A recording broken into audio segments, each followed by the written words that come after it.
इनके लिए बैठने की कोई व्यवस्था है या नहीं है, दरी पट्टी है या नहीं है।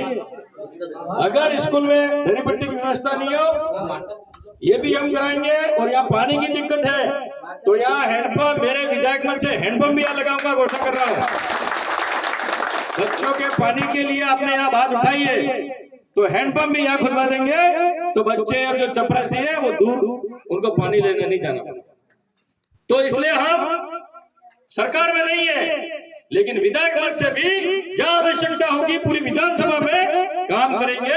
गरीब का पहले सोचेंगे, उसका भला का काम करेंगे। लेकिन समय आने पर आपको भी ध्यान रखना है कि कथनी और करनी में अंतर होता है। कौन काम कर सकता है और कौन खाली वादे ही करना है। हम काम करने वाले, राजनीति का मतलब कोई राजा नहीं बन गए, हम कोई नेता नहीं बन गए, हम आपके सेवक हैं। क्या है? जनता के सेवक हैं हम।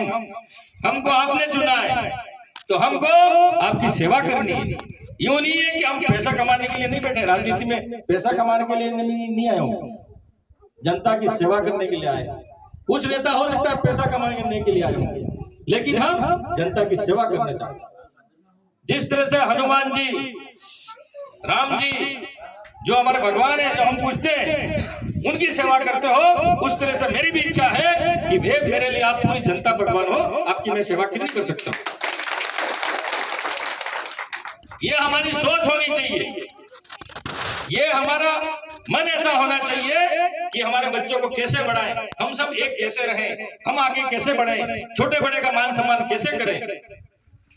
समाज की बात खूब है, समाज की बात मैं कहना नहीं चाहता हूं, लेकिन जो समाज, शिक्षा जिसने भी, जिस समाज ने ली है वो समाज आगे बढ़ेगा। डॉक्टर बाबा साहब अम्बेडकर ने कहा है, शिक्षा वो शेरनी का दूध है जो जितना पिएगा इतना दहाड़ेगा। मतलब जो जितना शिक्षित होगा उसमें ज्ञान आएगा, जो बात करेगा आगे बढ़ेगा, दूसरों को शिक्षित करेगा। इसलिए शिक्षा हमारी सरकार आपको निःशुल्क दे रही है, तो शिक्षा बहुत ही जरूरी है। और शिक्षा से ही हमारा परिवार, घर, समाज और हमारा देश एक हो सकता है, आगे बढ़ सकता है। आप सबसे निवेदन है, ग्रामवासियों से, हमारे रिटायर्ड प्रिंसिपल साहब, हाँ चिंतन जी, और हमारे ये डीलर साहब और सभी मिलके आपने जो व्यवस्था की है, कुछ लोग ये उद्घाटन भी नहीं करवाना चाह रहे थे, कुछ लोग यूं कह रहे थे कहा पैसा तो दिया ही दिए, यूं भी कह रहे थे कहा एमएलए ने पैसे दिया है, पैसा नहीं दिया है। अरे भाई 25 लाख रुपए एमएलए ने दिया और तुम कह रहे हो कि दिया ही दिया, ऐसे भी लोग हैं आपके यहाँ।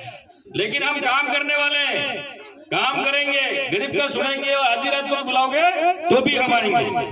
तो ऐसे झूठ ज्यादा दिन चलने वाला नहीं है। अब तो समझदार लोग आ गए, पढ़े लिखे आ गए, कितने दिन झूठ बोलोगे आप। लेकिन ऐसी राजनीति नहीं करनी चाहिए, झूठ की राजनीति मत करो, गांव के विकास की राजनीति करो। गांव में क्या समस्या है, पंचायत में क्या समस्या है, लोगों की क्या समस्या है, हैंडपंप है, रोड है, पीएम आवास है, शौचालय है, स्कूल के लिए हम क्या कर सकते हैं, ये सोच आपके जनप्रतिनिधि में होनी चाहिए, तो ही पंचायत गांव आगे बढ़ सकता है। लेकिन आपने जो भी है, कईयों ने कुछ भी किया, लेकिन जो भी, जिसने भी मुझे आपका अमूल्य वोट देकर मुझे जिताया, दूसरी बार एमएलए बना, इसके लिए आप सबका धन्यवाद और आभार प्रकट करता हूं। और आगे भी आपके लिए जो संभव हो सके और भी काम करेंगे। लेकिन आपको यही कहना चाहूंगा कि आप भी हमारे साथ रहो और हम भी तुम्हारे साथ रहें। तो साथ में रहेंगे तो विकास और हम जरा कर सकते हैं। और बच्चों के लिए हैंडपंप, बैठने के लिए दरी नहीं है, बता देना रामनाथ जी, तो इनके लिए जो व्यवस्था हो और भी हम करा सकते हैं मिलके। और आप सब मिलके, गांव वाले, पंचायत वाले मिलके वास्तविक में जो समस्या हो उसको पूरी करेंगे। और हमारी सरकार, कांग्रेस सरकार ने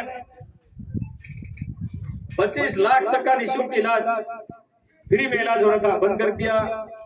गारंटी